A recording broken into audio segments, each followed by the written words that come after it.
சும்மா இருங்க ஏதாவது சொல்லிட்டு. இங்க இருக்கிற இளைஞருக்கு நெய்வேலி பழுப்பு நிலக்கரி இப்படித்தான் கொடுத்தோம். எங்க தாத்தா ஜம்புலிங்க முதலியாரு 500 ஏக்கரை கொடுத்தாரு சொந்த நிலத்தை.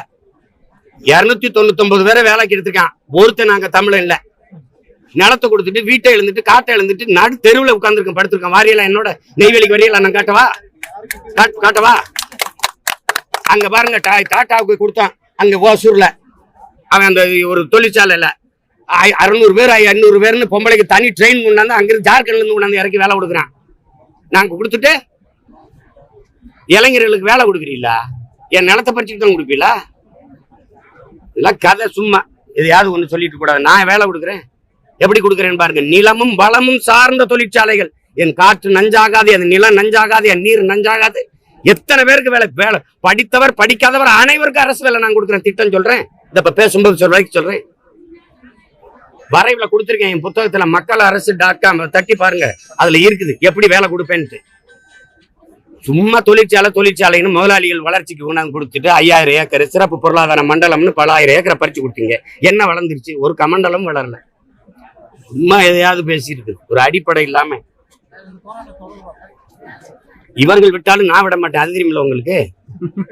அது எனக்கு வேற வேலையே இல்லை. என்னை நேர்ந்து விட்டதே போராட்டத்துக்கு தான். ஏன்னா நான் போராட்டக்காரனுடைய மகன். எங்க அண்ணன் கையில துப்பாக்கி வச்சிருந்தாரு, நான் அறிவாயுதம் வச்சிருக்கேன். அவரு ஆயுதம் வச்சிருந்தாரு. 2 பேருக்கும் ஒரே நோக்கம்தான். என் நிலத்தை தர முடியாது. என் நிலத்தை இழந்தால் நான் பலத்தை இழப்பேன், பலத்தை இழந்தால் என் இனத்தை இழப்பேன். அதனால என் நிலத்தை தர முடியாது. அது நான் தெளிவா இருக்கேன். ஒருவேளை பச்சை பேன் ஆரம்பம்லாம் விட்டா கூட நான் விடுறதா இல்ல. கண்டிப்பா நீங்க வரைக்கும் நாங்க விட மாட்டோம் சார். இதுல என்ன வேடிக்கை தெரியுமில்ல? 8 வழி சாலை நான் வந்தா போட மாட்டேன்னு சொன்னது யாரு தெரியுமில்ல? நம்ம ஐயா திருவாட மாடல் தான். இவங்கெல்லாம் சேர்ந்து அவருக்கு தான் ஓட்டு போடணும், அவர் வந்தாதான் நமக்கு சாலை போட மாட்டாருன்னு போஸ்ட் அடிச்சு ஓட்டுன பெருமக்கள் எங்க பெருமக்கள் தான். கடைசியா மெயின் வில்லன் யாரு தெரியுமா? எங்களுக்கு தான் போட்டுட்டு இப்ப அவர் வந்துட்டு 8 வழி சாலைன்னு சொன்னா கத்துவாங்கன்ட்டு பயண நேர குறைப்பு சாலை பேர் நீங்க இலவசத்தை எதுக்குறேன். அப்ப விலையில்லா மடிக்கணினி, விலையில்லா சைக்கிள். நான் எங்களுக்கு விலை இல்ல, நீங்க வாங்கும் போதும் விலை இல்லையா? உங்களுக்கு விலை வாங்கி தானே கொடுத்தேன். அந்த விலை யாரு கொடுத்தா? என் காசு தானே. ஒரு அதெல்லாம் நடக்காது. தைரியமா இருங்க. இந்த 3 ஆண்டுக்கு தானே நடக்காது. எப்படின்னா எய்ம்ஸ் மருத்துவமனை கட்டிட்டு இருக்காங்கல்ல, அதே கதை தான். எங்க ஐயா அன்புமணி சுகாதாரத்துறை அமைச்சரா இருக்கும்போது நாட்டின அடிக்கல். அப்புறம் மோடி வந்து ஒரு கல் வச்சாரு. அந்த கல்லையும் தம்பி உதயநிதி எடுத்துட்டு போயிட்டாரு வீட்டுக்கு. இப்ப இந்த பாரதிய ஜனதாவின் தேசிய தலைவர் JP நட்டா வந்து சொல்றாரு 90 விழுக்காடு வேலை முடிஞ்சிருச்சு. நாங்க திரும்பி பாக்குறோம் எங்கடா நடந்திருக்கு வேலைன்ட்டு. கனவுல இருக்காங்க. இலவசத்தால உங்களுக்கு சொல்றேங்க, எந்த நாடும் வளர்ச்சி அடையாது. இலவசம் கொடுக்க வேண்டிய நிலையிலேயே விடுதலை பெற்ற 75 ஆண்டு கால நாட்டை நீங்க வச்சிருக்கீங்கன்னா இது வளர்ச்சியா? மக்களை கையேந்தி பிச்சை எடுக்கிற நிலையிலேயே வச்சிருக்கிறது எப்படி நீங்க வளர்ச்சின்னு கட்டமைக்கிறீங்க? ஒரு அடிப்படை தேவையை கூட நிறைவேற்றிக் கொள்ள முடியாத ஏழ்மை வறுமை நிலையில என் மக்களை ஏன் வைக்கிறீங்க? முல்லா உமருங்கிற ஒரு ஆட்சியாளன் சொல்றான், அவன் திருடிட்டான்னு அவன் கையை வெட்டுறான்னு. அதே பசிக்காக திருடான்னா ஆட்சியாளன் கையை வெட்டுறான்ட்டு. பசியோட எங்களை கையேந்த வச்சுட்டு என்ன ஆட்சி? இதுல பெருமை வேற. இலவசம்ங்கிறது யாரு காசு சொல்லுங்க? இங்க யாராவது சொல்லுங்க, யாரு காசு சொல்லுங்க?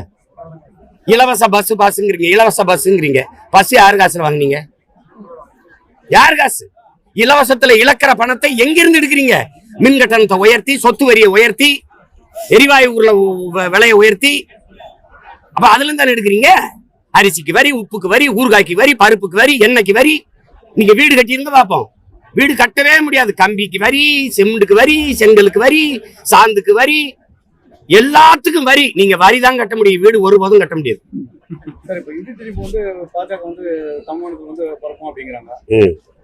பரப்பு நாம எதிர்த்து நாங்க நவம்பர் 1ஆம் தேதி பெரிய பேரணி போராட்டம் வச்சிருக்கோம். அப்புறம் இந்தி அழிப்பு போராட்டம் வச்சிருக்கோம். அதெல்லாம் கொஞ்ச நாளைக்கு நடக்கும். இந்த திராவிட மாடல்கள் இருக்கிற வரையும் தான் அந்த ஆட்டம் இருக்கும். புரியுதா? ஒரு இடத்துல இந்தி இருக்காது. ஒரு இடத்துல நான் ஒரு வேலை if suppose chief minister of Tamil Nadu சீமான்னா ஒரு இடத்துல இந்தி இருக்காது. அது ஒப்புக்கு, அது நாடகம். அவங்க தங்கச்சி நடத்துற பள்ளிக்கூடத்துல இந்தி இருக்கா இல்லையா பாடம்? தம்பி இருக்கா இல்லையா? தம்பி இருக்கா இல்லையா? சரி, விருப்பப்பட்டா படிங்க, விருப்பப்பட்டா படிங்கன்னு நாங்க படிக்கணும்னு சொல்லியே. ஆனா கட்டாய கல்வி கேந்திர வித்யாலயா, நவோதயா, சிபிஎஸ்இ இந்த பாடத்திட்டத்துல தாய்மொழி படிக்க வாய்ப்பு இருக்கா? கேளுங்க தம்பி. அப்ப என் நிலத்துல என் மண்ணுல கட்டடம், பள்ளிக்கூடம், என் தாய்மொழியை படிக்கவே முடியாது. பள்ளிக்கூடம் இங்க எதுக்கு இருக்கு? இடிச்சு தரமட்டமாக்க வேணாமா? அப்புறம் போராட்டம் தொடரும். அதாவது தலைமைச் செயலகத்தை நோக்கி பேரணி தொடரும் போது அவங்கள மட்டும் தனியா அனுப்ப மாட்டேன்ல, நான் போவேன். நான் என் பின்னாடி பல ஆயிரம் பேர் திரளுவான். அதனால அவங்க போய் பேசி கொஞ்சம் சமரசம் பண்ணி இருங்கன்னு இருக்காங்க. அது அப்படியே இருக்கும்.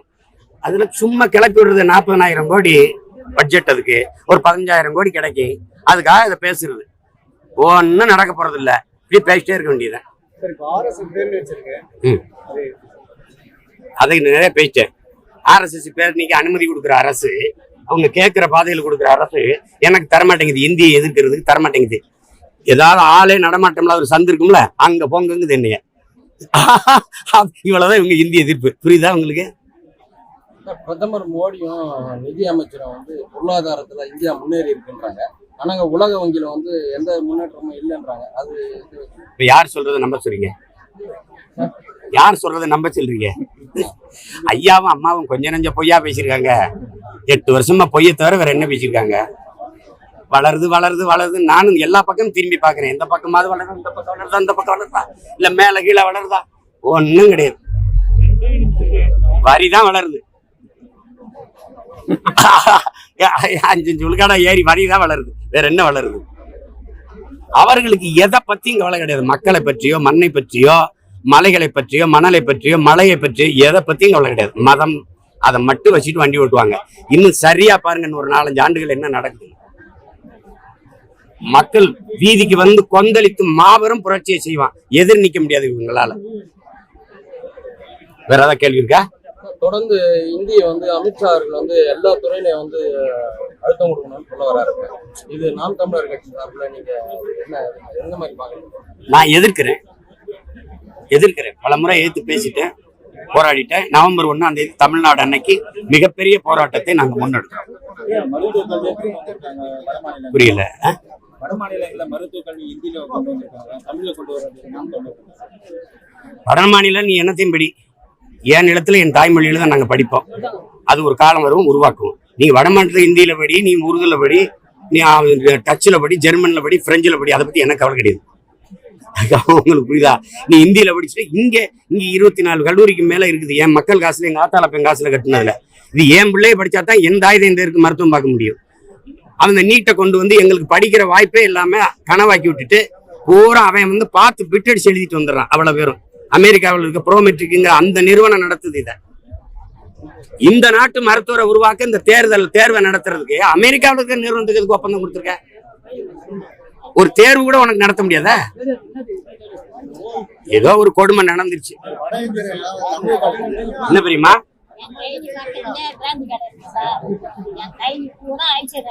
அழிக்க முடியாத மகன் இருக்கேன், தைரியமா இருங்க. முடியாது, அழிக்க முடியாது, தைரியமா இருங்க. சரி.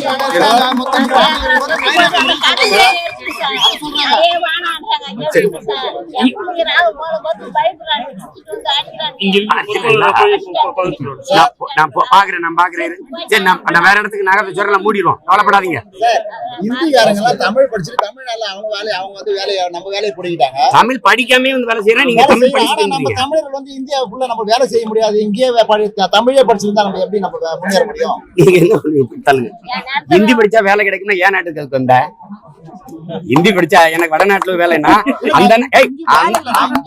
அந்த நாய்க்கே வேலை இல்லாம தான் என் வீட்டுல வந்து வேலை செஞ்சு திருப்பி 2 கோடி பேருக்கு வேலை இல்லாம இங்க வர்றேன். நான் இதுக்கு அவன்கிட்ட போயிடுமே. வேலை இல்லாம வேலை இருக்கு, நீ வர்றதில்ல. அப்புறம் வட இந்தியனுக்கு எப்படி இங்க வேலை வருது? அந்த வேலையை நீ செய்யாதனால அவன் வர்றான். இதெல்லாம் என்ன கற்பனை கனவுல இருக்கிறீங்க நீங்க? இந்த பகுதி விவசாயி தொடர்ந்து போராட்டம் பண்ணிட்டு இருக்காங்க. அவங்களுக்கான ஆறுதல் நீங்க என்ன சொல்றீங்க? இந்த பகுதி மக்கள் வந்து தொடர்ந்து விவசாயிகள் வந்து தொடர்ந்து போராட்டம் பண்ணிட்டு இருக்காங்க. அவங்களுக்கான ஆறுதலா நீங்க எந்த மாதிரி? நிக்கிறல கூட நிக்கிறேன்ல, இதை விட என்ன ஆறுதல் வேணும்? பச்சை பெங்கூட ஆறுமுகத்து கூட நிக்கிறேன் பாருங்க, இதை விட என்ன ஆறுதல் வேணும்? போராடுற வேளாண்குடி மக்களோட நிக்கிறேன். ஏன்னா எங்க அப்பா விவசாயி, நான் விவசாயம் பண்றேன். நான் சென்னையில் இருக்கனால எங்க ஆத்தா பண்றா. அதனால நான் கூட நிக்கிறேங்கிறதா அவங்களுக்கு. அதுக்காக தான் நான் வந்திருக்கேன். நான் இருக்கேன், தைரியமா இருங்க.